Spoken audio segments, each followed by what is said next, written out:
Good evening, everybody.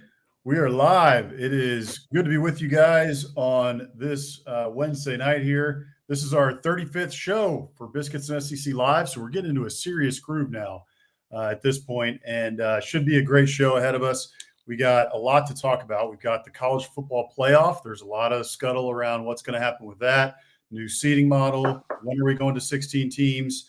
A lot of comments from Greg Sankey as well. He was getting a little bit spicy in terms of the Big 12 and the ACC, a little bit sick of of what's going on with them and the talk that they have been espousing over the last couple of days.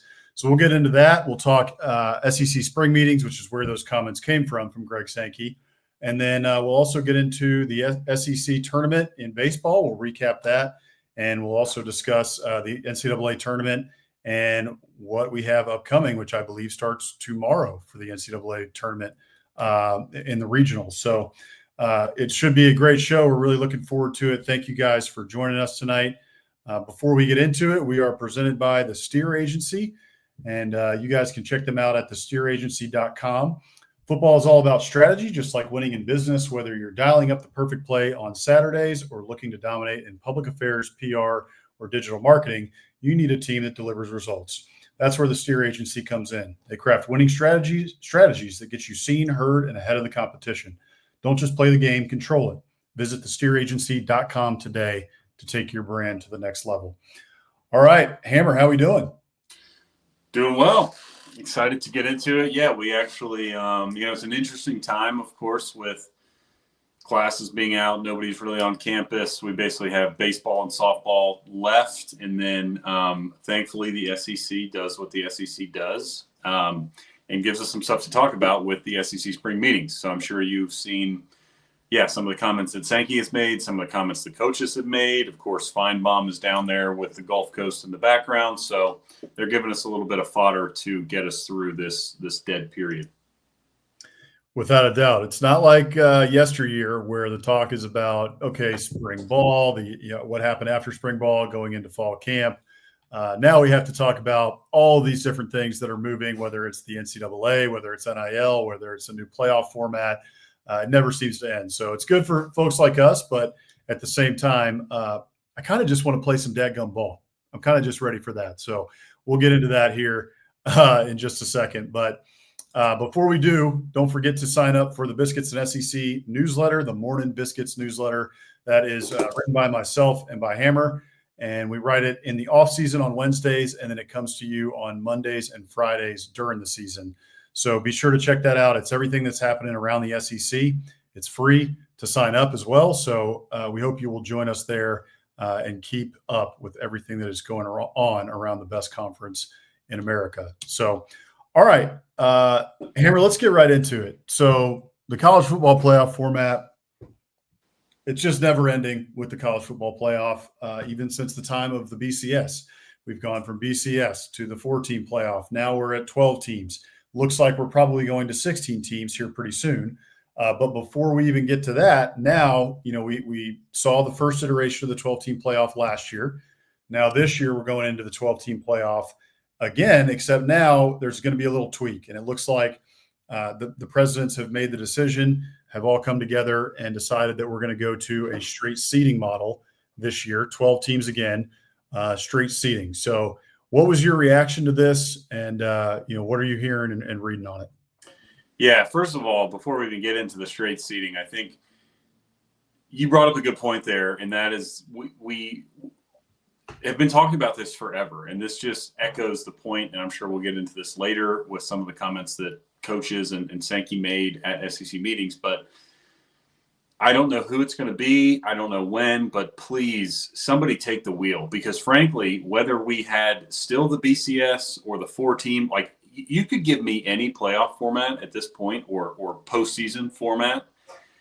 And as long as it was like set in stone and I knew what it was going to be and I didn't have to read 50 different articles about it, I'd be happy, because what this has turned into is just a never ending, shouting match between coaches, conferences, whoever, right? And I don't blame anybody. I saw a good post today because even in the newsletter this morning that I wrote, I did an AI image of Greg Sankey dressed like Darth Vader or as Darth Vader. because I think that's what a lot of people see him as outside of the SEC. And However, inside sometimes. Sure. But I saw a good post from our friend Jay Crane over at Crane Company where he just said, hey, look, Sankey's not a villain. He's just looking out for his own. And by the way, so is everybody else. Tony Petitti, Brett Yormark, all those guys are looking out for their own. Sankey and Petitti just have the power. But all that aside, when it comes to the current format for this coming year, which will be for 1 year, unless they somehow, as you said, agree not to expand and go with this moving forward. But at least we know this fall there will be another 12-team playoff and there'll be straight seeding. And I said this in the newsletter this morning. I think it's a good thing because when you look back at what happened last year, nobody really believed that Boise State, for instance, was deserving of a first-round bye in a top 4 seed. Now, the way it shook out and the way that, it was set up, I think they were, meaning everybody assumed that the top 4 conference, the highest ranked power conference winners would be power conference teams. They weren't. I think Boise was deservedly ranked ahead of Clemson in last year's scenario. But again, nobody really thought that they should get a first-round bye. So I think it makes sense to do it this way, moving forward, at least for this year, and then we'll see what happens in the future. But for this year, I think they made the right call that, the 5 conference winners will still get in, but they're not guaranteed a specific slot based on that because, as we've been saying for years, regardless of the playoff system, I mean, these schedules are very, they're just non-transferable between conferences. So winning one conference versus winning another should not justify a bye week. If you want to automatically give those teams a seat at the 12-team table, that's fine, but they should not get all the way up into that top 4 echelon with a bye, is my opinion. What about you? I think that's fair. I've got a lot of opinions on this. I think to start with, it's just we can start with the model and then talk about the rest of it. I do think that it's probably the right thing to do in terms of the seeding model is to go to a straight seeding model. I think that benefits the SEC at the end of the day. I mean, if you get in, one more team, right? If Alabama gets in last year, do we think that they're the 12th seed? They probably would have been, just because of the College Football Playoff Committee. But I don't think anybody would have thought that. I think you could have made a good argument that they should have been, the 10th seed, right? Or the 9th seed, right? So I think Ole Miss, a good example, right? If Ole Miss makes the playoff last year, South Carolina, that close, right? Both those teams that close to making it. They easily could have jumped up in some of those. Do I think South Carolina? We saw South Carolina beat Clemson, right? So we know that South Carolina could beat those guys. Clemson made the playoff. Ole Miss, do we think that Ole Miss last year could have beaten Clemson? Certainly. I definitely think they could have. So had those teams made the playoff, right on the edge, they easily could have been seeded higher if there had been a straight seeding model last year. The devil's advocate to that is Arizona State. Arizona State, I think most people in a straight seeding model last year would have argued, okay, look, Arizona State, like Texas should be ranked ahead of Arizona State. There should be, there's a couple other teams. Arizona State probably would have fallen in that 10 to 12 range, had maybe they would have gotten into the top 10, say 8 or 9. But I don't think anybody would have argued for them in the top 4. And truthfully, with hindsight, Arizona State absolutely deserved to be in the top 4. And they probably would have gotten the shade because they were in the Big 12, right? And the Big 12 is not as good as the SEC and the Big 12 is not as good as the Big 10. So, all you folks who hate on us for just loving the SEC and being SEC homers, I'm not being an SEC homer right now. I actually think that for the SEC, for the Big 10, the straight seeding model is better for them. For these other conferences, I don't think it is as good for them.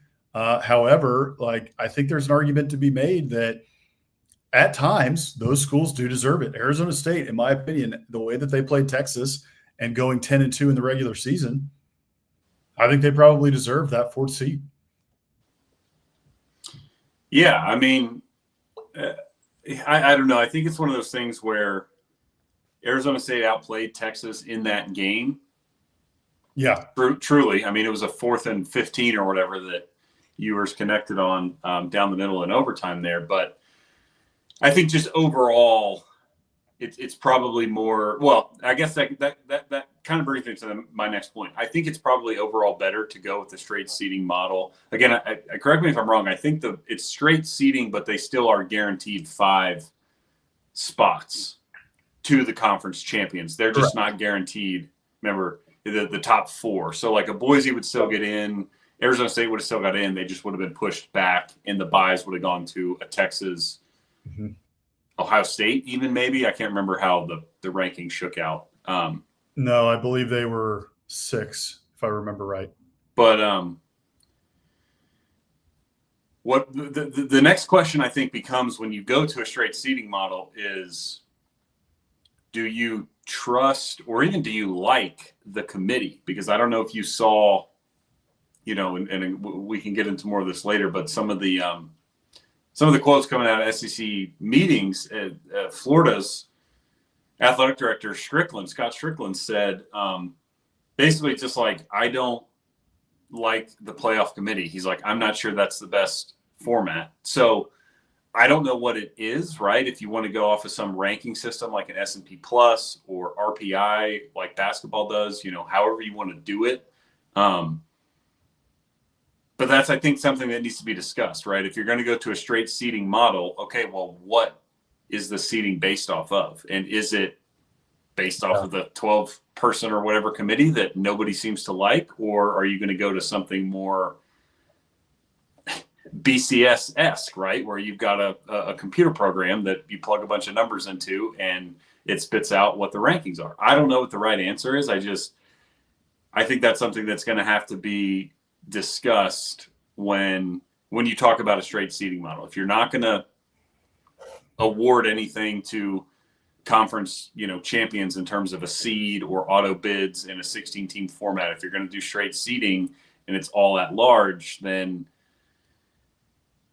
again, what's the formula? Do you trust the committee? Is everybody okay with the committee? And we'll see. But it's funny you say that. It made me think. Prediction here, big prediction. I think that we're going to see this whole thing come full circle, and within the next 5 years, I think we're probably going to have, maybe it may take longer, so maybe in the next 5 to 10 years, we're going to see the college football playoff teams, the seeding determined by AI. We're going to go from BCS, where we were ahead of the curve, and now AI has come, and now we're going to utilize AI to seed it so that people can get mad at the computer, and they don't have to get mad at the president of the college football committee this year, who's from North Carolina or from Texas Tech or from Indiana or wherever, right? Oh, they're homer for the Big Ten. Oh, they're homer for the SEC. They're homer for their own school if they're on the edge. And, hey, AI is AI. It's a computer program, and we'll see. I don't know. That's a big, bold prediction here, but I could absolutely see it happening. Yeah, I mean, I could see it too. Again, just because I think plenty of coaches have spoken out against the committee. Athletic directors have spoken out against it.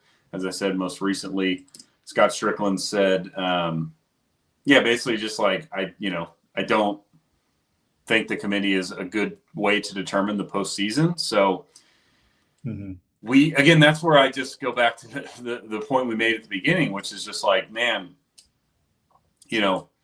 for a long time, college football didn't change and was way behind the times. And it's still behind the times in a lot of respects. But now all of a sudden there's too much change and just too much change without direction, right? Again, if we're going to make changes, then fine.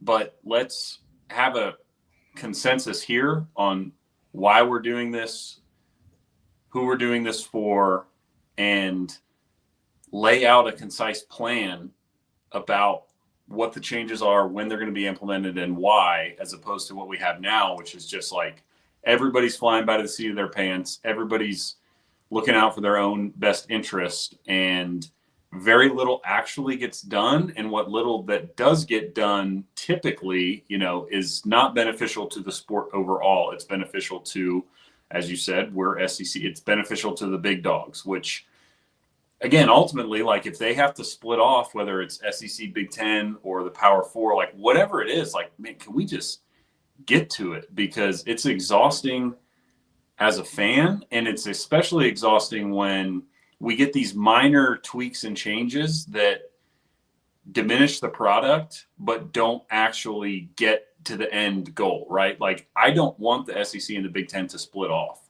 or the Power Four. Yeah. But if that's what we're going to, let's get to it instead of doing all these tiny things along the way, acting like, we're trying to save the sanctity of the sport or whatever. If that's the ultimate, destination, because I'm just getting burnt out on all the back and forth and shouting matches and, Congress this, Congress that, or this conference says this conference says that. I mean, we just really need somebody to take control. Yeah, I agree. I mean, it's kind of right now as a fan, it's, first of all, let me say this. I don't want to be super doom and gloom about this, because at the end of the day, I still love college football. I'm still going to watch college football. Josh Pate and others, in the national media have been talking about this, just about how, hey, yes, there's a lot of these changes and a lot of us are frustrated. Like, who's at the helm? Who's at the wheel? Who are these changes really for? Is it making the sport any better? And we can ask all those questions and we can have all those discussions. At the end of the day, I'm still a college football fan. I'm still a fan of watching SEC football. I'm still a fan of all the rivalries and the pageantry and everything that makes college football unique. And there still is a lot that is unique about college football. Yeah. So I want to preface that, before we get into the other side of it, which is what you're talking about. Like, I'm with you. Look, I'm a traditionalist. We grew up with College Game Day in its heyday, with Lee Corso and the headgear heyday. We grew up with the SEC on CBS. Vern Lundquist, like just the things that grew college football into what it is today. And now it feels like we're looking at almost a completely different sport. I mean, and it's changes across the board. Like we're seeing changes on the front of players being paid. We're seeing changes on the front of the transfer portal where your roster turnover. I mean, look, we cover this sport. We have trouble even knowing who's on what team by the time we get to September, by the time we kick in late August. So, there's just change after change after change that's being made. It feels like death by a thousand cuts if you're a fan. And my question, I guess, is really like, who is this for at the end of the day, right? Like, who is this really for? And to me, I think the answer is obvious. It's for the TV networks. It's for the almighty dollar. Is it really for the fans? Is it really for the players? I mean, I guess, the money, right, and being able to go to whatever school is for the players, but the fans are getting left behind. And we've talked about that a lot on the show. But the more and more we talk about it and the more we see that's coming out of all these different things that are in motion at the exact same time, it feels like the fan is really is an afterthought in all these conversations. Yeah, I totally agree. And to answer the one part of your question there, like, is it for the fans or the players? I think you just said it's really not for the fans. And I would argue with you, it's not for the players either, because yes, they're getting paid. However, they're not getting a share of the revenue. They're not getting paid by their schools. They're getting paid by fans, outside people donating to these players, which is wonderful. The players deserve the money, but it's pardon my French, ass backwards way to get in, to get players paid is to have your fans front the money for that. And then, the other part of that for the players, the transfer portal, again, I guess, yes, you could argue that is for the benefit of the players, but I would push back on that and say, I don't think it's benefiting players. I think having one free transfer, sure, benefits guys if, coaches leave or just things don't work out. But transferring 3-4 times, like, I don't think that is actually beneficial to players. No. It's not beneficial to their development. It's not beneficial to, I know it's certainly an afterthought and that's fine. But, you can't graduate if you transfer to 4 different schools. Like it's not possible because you're going to be way behind on your credits. And so great, you transfer 3 times, you're a 22-year-old sophomore by your credit hours, and the NFL doesn't come calling. Well, now what do I do? So I think it's definitely for the TV networks and the power brokers. And again, like as you said, I'm a college football fan. I'm going to tune in on Saturdays no matter what. And so if this is purely, turns into a money-making thing for the networks, like ultimately I will accept that and tune in and be fine with it. But again, I would prefer to skip to the end, right? Like if that's what we're going to do, then give us the format, give us the big games. You don't want the G5 or FCF games anymore, like fine, have a G5 league, have a power conference league, and every single weekend you pay power conference teams. It's big TV, it's big money, whatever it is, but like let's get there instead of all this, again, just back and forth and posturing. And Sankey said it today, maybe we can just springboard right into the SEC spring meetings, but one of the things he said today around kind of taking a shot at the ACC and the Big 12 was because apparently, right, so the format, if you're not up to date, I detailed most of it in the newsletter. So the current college football format for this season, we just detailed, is a 12-team straight seeding format. Moving forward, we don't know what the format will be. And so all these conferences are trying to position themselves to get that. And I believe it was Sankey, or maybe it was the Big Ten, but Big Ten SEC have been meeting, and they came forward with 4 auto bids for those 2 leagues, 2 auto bids for the Big 12 and ACC, and then 1 group of 5 team. And the other format that's being thrown around is a 5 auto bid. So 4 power conference champs, the G5, and then 11 at-large bids. And when the I think Sankey, of course, and Petiti are on board with the 4-4-2-2-1 model. Apparently the SEC coaches are on board with the 5 plus 11 at large. They want more at large bids. As do some athletic directors, including Scott Strickland at Florida and Trev Alberts at A&M, because they want to go to 9 conference games. Right. So again, you have all these competing interests, even within the same entity, where Sankey and Petiti are saying, we want guaranteed spots. The Big 12 and the ACC are saying, that's too many guaranteed spots. And then your coaches are saying, we actually don't care about guaranteed spots because, this is the format that we prefer. So you have all these people, playing games, and the ACC and Big 12, or I think it was the Big 12, released some statement about the good of the game and whatever. And Sankey kind of fired back saying, he said, I don't lecture about the good of the game, coordinated press releases about the good of the game. I'm looking for ideas to move us forward. So kind of taking a shot there. He said something else around, apparently, I think it was the ACC and Big 12 put forth 4 bids for the SEC, 4 for the Big 10, 3 for the ACC, 3 for the Big 12. And, Sankey said, I don't think I would be at the podium if some of those ideas were adopted. So, again, we're just going back and forth. And I get it right from all sides. The ACC and the Big 12, like, they have to look out for their own. They don't want to agree to a format where they're going to only be guaranteed 2 spots when other conferences are guaranteed 4.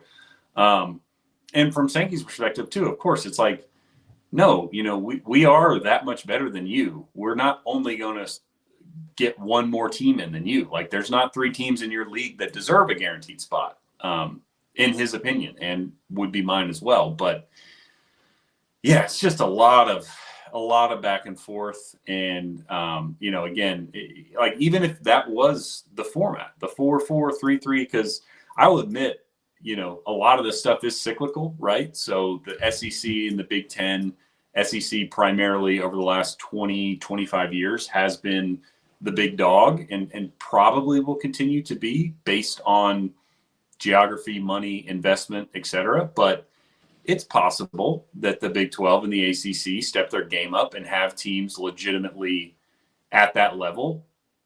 So, if it's that format where they're guaranteed 3 in there, then like, am I going to love it? No, but just give me a format. Yeah, I'm with you. Sorry for you guys out there. I know you're probably sick of hearing us talk about this, but this is what we have to talk about, right? Like, this is the big news that's out there in college football right now, and it does matter. What we have, what we end up with, matters to us fans, and what shakes out. To me, I actually like what Lane Kiffin said. Lane Kiffin said, "I want 16 teams, and I want the 16 best. Period. End of story." Because, like you said, it's cyclical. I mean, not to defend the ACC here or the Big 12, but there are years where, Florida State, Clemson, Miami, and Pitt, absolutely. SMU now in the ACC, right? There are going to be years, give it 2-3 years, right? All of those schools, for the most part, are investing a lot of money into football, primarily Florida State, Miami, and Clemson, and SMU as well. Yeah. And I'm sure Pitt's not far behind him. And then things will change as well, too. Another, thing that's out there is the House settlement, which will then we'll have revenue sharing and likely going to have a cap as long as we get these state laws out of the way, which is just a whole nother rabbit hole that we don't need to go down. If you need to read about that, go sign up for the Biscuits and SEC newsletter. We wrote about that 2 weeks ago and about what all of that entails. So you can go, read about that there. But yeah, so absolutely. If I'm the ACC, right, or the Big 12 or any of these, the Big 12 has had multiple years, right? Okay, Texas Tech is investing tons of money. It looks like they're going to be around for a while. They just had the #1 portal class of this cycle. Baylor with Dave Aranda, he's had some good years, right? Kansas State every once in a while jumps up and is really good. BYU now, good. Utah in the Big 12. There are going to be years where there is 3 to 5 teams in the Big 12 that very easily could be right on the edge of that 16 teams. So to say that, and as an SEC homer here, yes, do I think that the SEC almost every year in a 16-team format has 4 teams that will deserve to be in? Yeah, I do. And I think there's probably years where it's going to be 4 to 6 even, right? However, at the end of the day, yeah, if I'm the Big 12 and I'm the ACC, I'm fighting tooth and nail because I'm like, okay, you guys think that you are so much better than us with the Big 10 and the SEC. We have these schools who, in not that, it hasn't been that long, like in recent memory, have been good enough. And there have been years where we have been good enough with 4 teams or 5 teams that would have an argument to be in a 16-team playoff. So, why wouldn't we just have, let's talk straight seeding, screw all of these auto bids, whoever's good enough, whoever the AI decides in the future, whoever Terminator decides is good enough to be in the playoff, they're in the playoff. If the College Football Playoff Committee, if that's how we keep doing it, if it's whatever the top 16 teams are, whatever they determine, they're the best teams.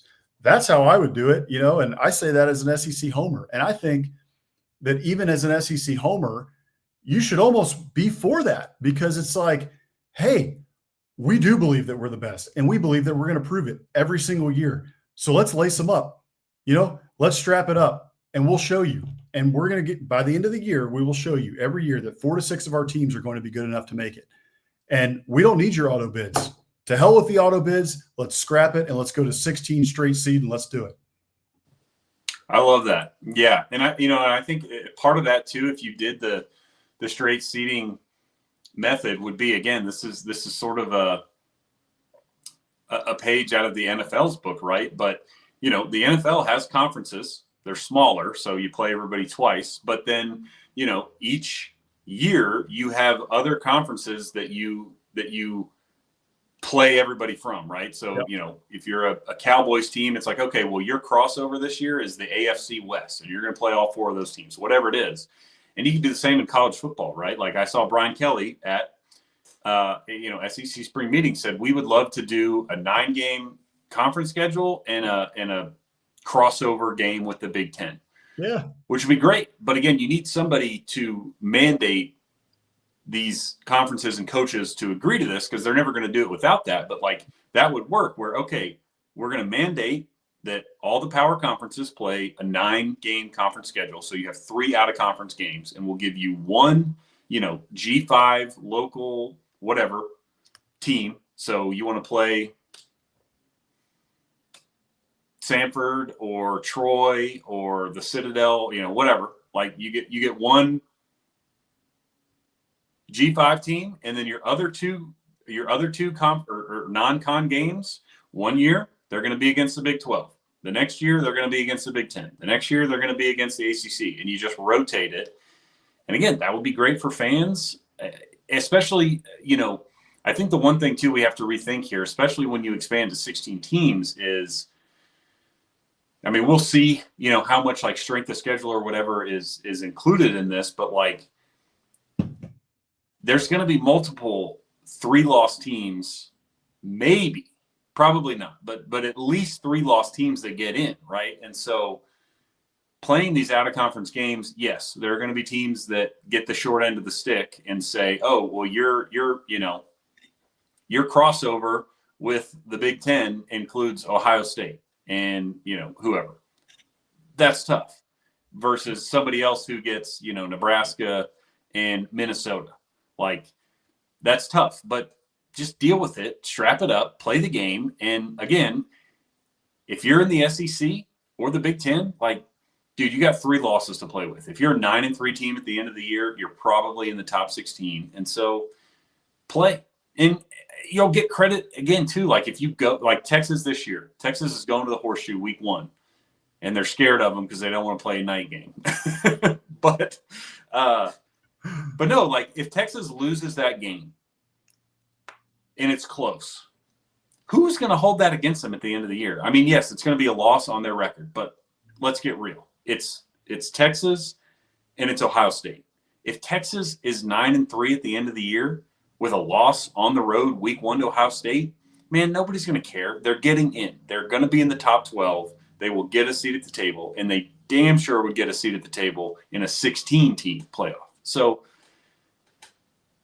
however you want to figure the schedule out, like let's get something that is as equitable as it can be, because I understand there's always going to be inequities when you're talking league to league, conference strength of schedule, right? Again, this is not the NFL. These are not professional athletes. There's always disparities between schedules. But as equitable as it can be would be, playing other power conferences out of conference. Everybody plays the same amount of conference games.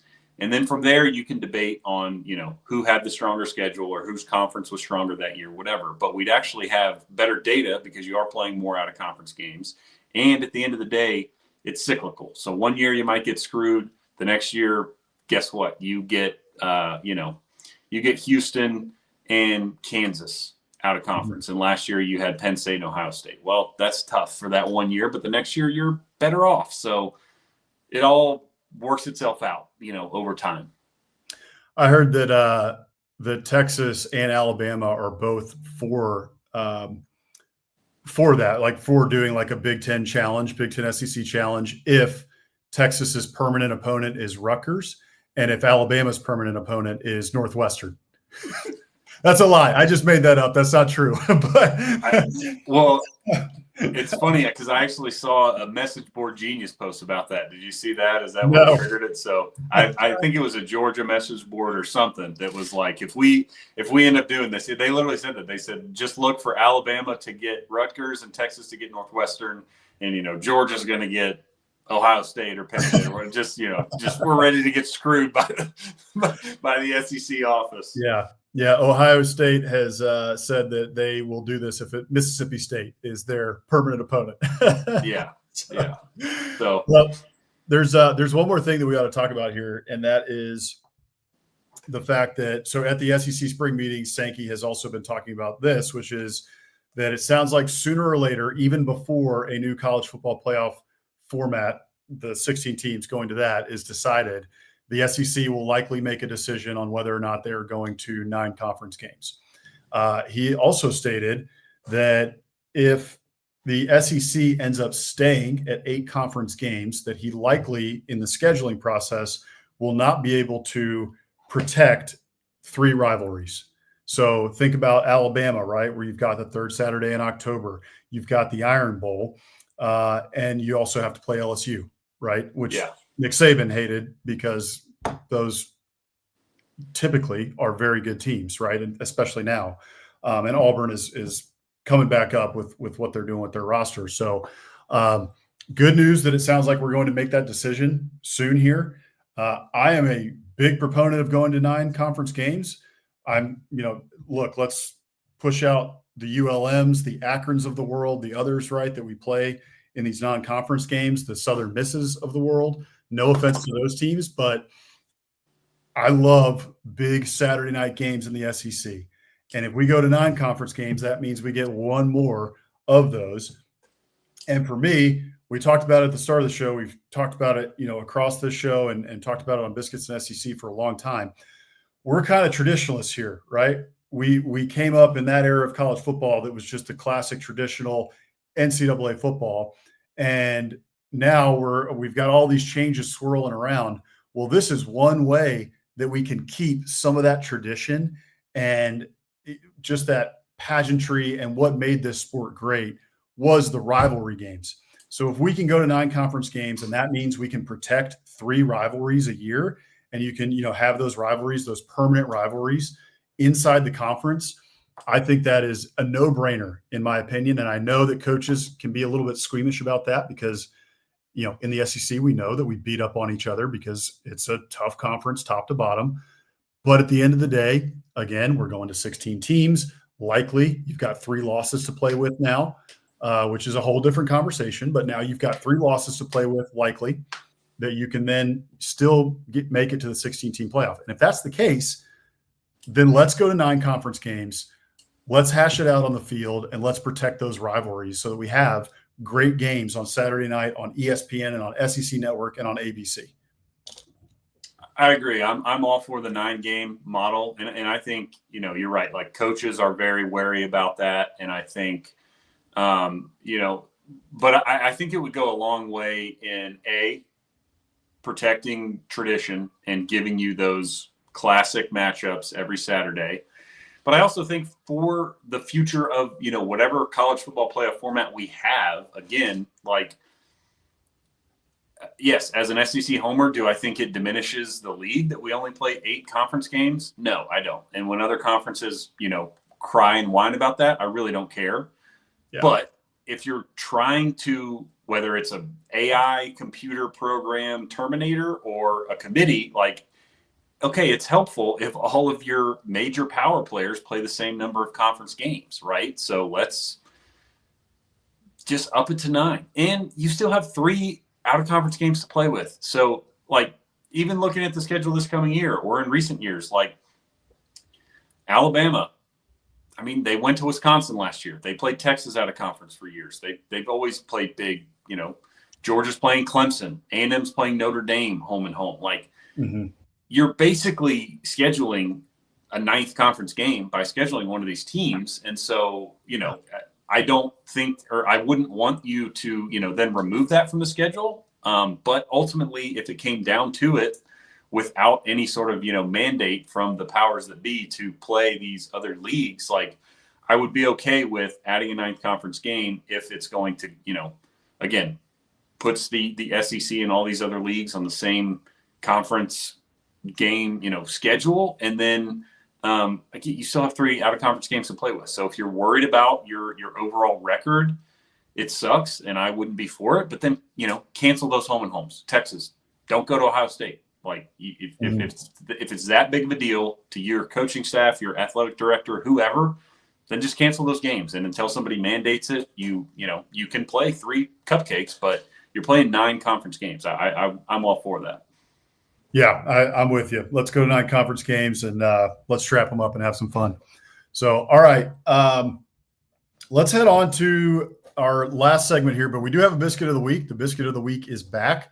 No Muschamp Coach of the Week this week. We will bring that back, I promise, at some point.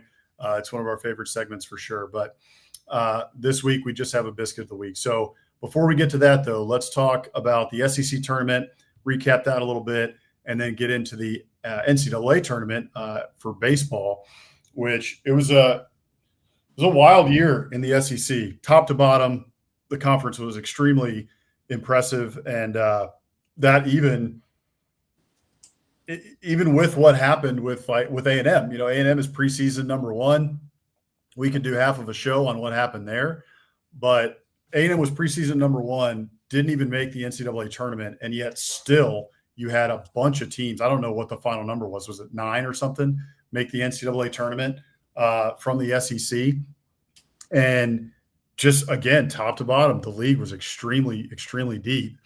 And I think people thought that Vanderbilt was a very good team. I don't know that anybody was really picking them to win the SEC tournament. There was a couple people, but not many. And they make a run all the way to the end and win the SEC tournament, and then end up the number 1 overall seed going into the NCAA tournament. So what were your thoughts on the SEC tournament? And then we can turn our focus to the NCAA tournament. Yeah, if you want to just throw up that graphic of the SEC baseball tournament and results, because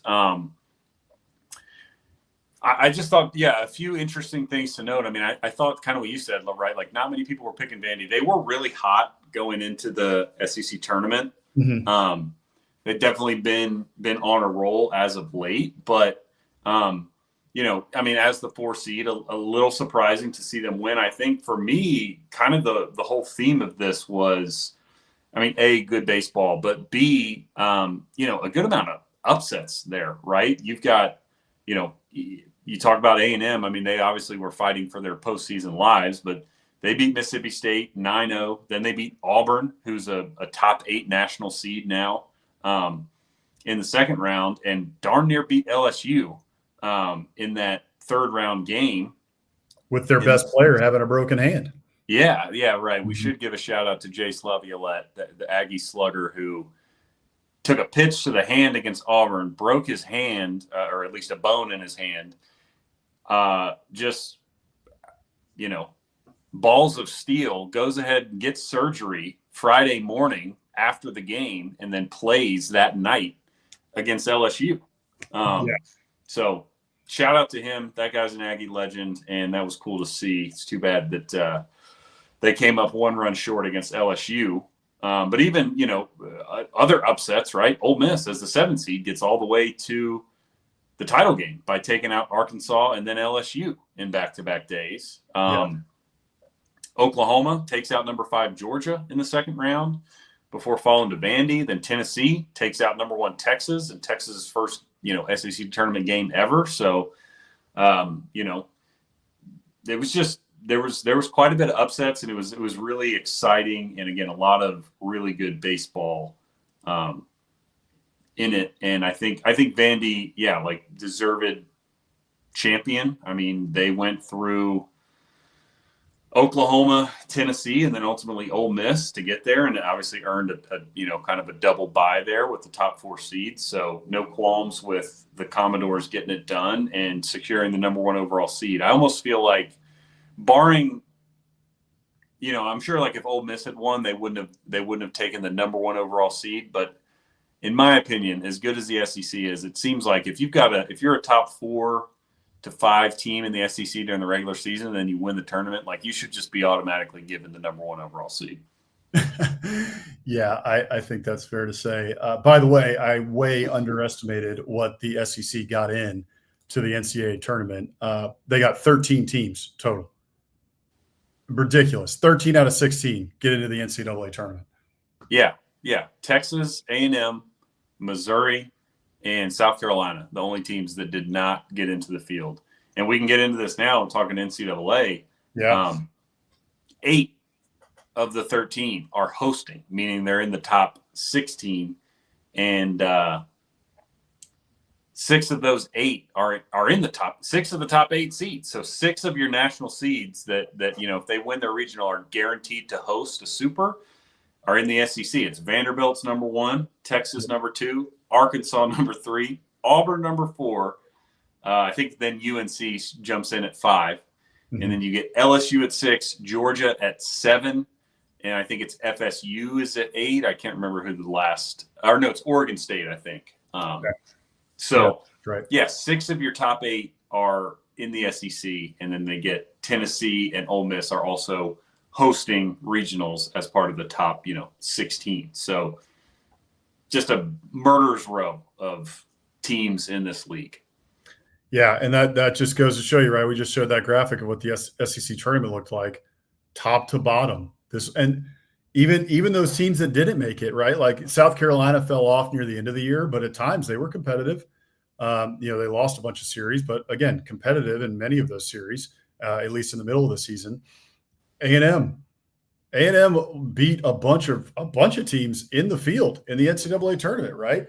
I mean, they took 2 out of 3 from LSU. They took 2 out of 3 from Tennessee. So they took 2 out of 3 from Arkansas. So you couldn't even just chalk it up to a win if you played A&M. You could chalk it up to a win if you played Missouri, unless you were Texas A&M. Correct. But yeah, it's extremely impressive, and it's going to be a lot of fun to watch all of these teams in the NCAA tournament. I'm really looking forward to seeing what the SEC can do.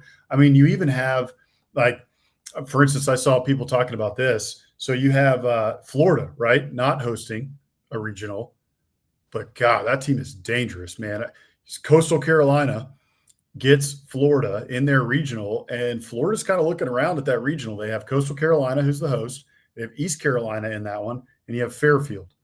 Now, I don't know a ton about those teams, to be frank with you, but I know about Florida. I know what Florida did this year. I know Florida's history, and I know that if I'm any of those teams looking at that, when I was looking at my draw that I got for the regional, I'm like, you've got to be kidding me. Like, Kevin O'Sullivan coming in here with the Florida Gators, and they've gotten hot from people kind of left them for dead. Looked like they just had, okay, this was just a fluke year. Everything was going wrong. They were having an A&M type of year. They were kind of paralleling each other for a while there. And then it went A&M started going up, Florida started going up, and then A&M faltered, and Florida just kept going. And so I'm looking at Florida like, hey, if there's a team that isn't hosting from the SEC that can make a run, the Florida Gators might be it. Yeah, I think that's fair.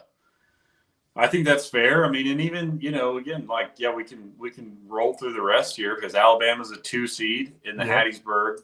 So Southern Miss Regional. Oklahoma, another 2 seed. They're going to Chapel Hill. That'll be tough. I mean, UNC is very good. I'm not holding out too much hope for the Sooners there, but I think they'll hold their own. I would estimate. And then the last 2 that made it in, Mississippi State and Kentucky. So State's a 3 seed heading to Tallahassee, and Kentucky's a 3 seed heading to Clemson. And both of those teams are kind of dangerous. I mean, Clemson, pretty wishy-washy, for y'all that don't know, our mom went to Clemson. We've got some buddies that went there. So keep up with that program more so than Southern Miss or Coastal Carolina. And Clemson was really, really, really good early and then kind of fell off. And then they seem like they're finding it. They went to the ACC title game before getting beat. But, got smoked by the Tar Heels. But so that they seem to be in pretty good form. That's a really good team. But, Mississippi State's dangerous. Kentucky can be dangerous. And then Mississippi State, I just don't really know what to think about them with, they've been better since they fired Lamonis. So you just never know. Impressive they even made the tournament, frankly. I mean, you fired your coach midseason and still make the tournament, right? They got a little bit hot. So, it's going to be a lot of fun baseball being played. Tennessee's an interesting one too, right? They've got the talent to win it. They've just had this kind of up and down season, right?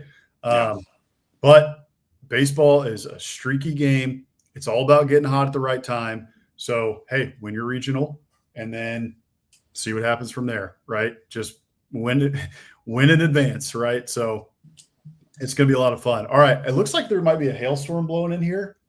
So I may need to go move my car. So let's run here to the biscuit of the week. And maybe we'll get out of here a couple minutes early. So we normally give you free football here at Biscuits SEC, but tonight I might have to cut it a little bit short. So, all right, our biscuit of the week this week. Hammer, I will let you take it away because this one was yours.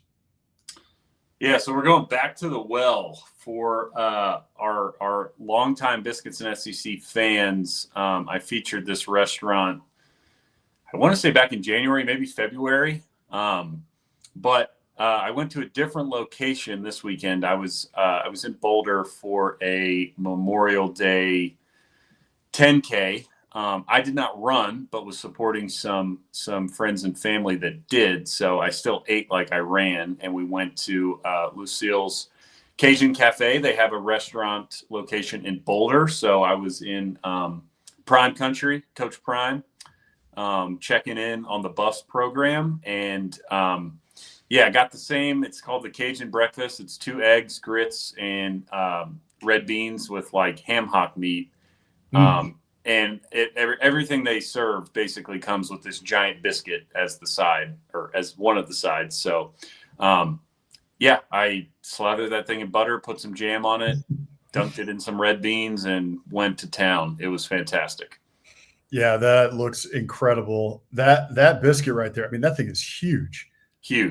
Yeah. I'm all for that. That place looks like it sounds like it's from New Orleans. Sounds like it's from somewhere out of Louisiana with Lucille's, and like they just picked it up and put it smack dab in the middle of Colorado Springs. Yeah, the guy who started the restaurant was from New Orleans, so it's legitimate Cajun food. Surprisingly, up here in Colorado, but it's fantastic. So anybody who's out here or ever visiting, if you want some Cajun food. There's a couple, I think 3 or 4 locations around the Fort Collins, Boulder, Denver area, and I would highly recommend it. Awesome. Well, that should do it for us this week. We're going to get out of here just a little bit early so that I can go move my car so I don't get insurance damage or have to file a claim with insurance for hail damage. But before we get out of here, if you have a biscuit of the week, if you have a nomination from your area, biscuits that you have made. We've featured friends of the program before on here and with their biscuits that they have made homemade, as well as folks who have gone into town for their favorite biscuit, wherever you might be throughout the SEC footprint. And also, Hammer has been eating his biscuits in Colorado. So if you guys are on vacation and find a great biscuit spot that, has some Southern ties, then we're happy to feature him here on the show. So you can DM us at Biscuits and SEC. Across platforms. So X Biscuits and SEC. You can check us out on Instagram as well at Biscuits and SEC, or you can shoot us an email, contact@biscuitsandsec.com. And then also be sure to sign up again for the Biscuits and SEC newsletter, the Morning Biscuits newsletter. And that is written by myself and Hammer on Wednesdays. It comes to your inbox. So this morning, Hammer wrote it. And that's in the off season on Wednesdays. And then once the season starts and we've got a whole lot more football news coming in, then it'll be on Mondays and Fridays during the football season. So it's free to sign up. Just go to biscuitsandsec.com/newsletter to sign up. All the happenings around the SEC, all the news and notes that you need to know about what is happening in the best conference in America. So thank you to the guys from the Steer Agency for sponsoring this.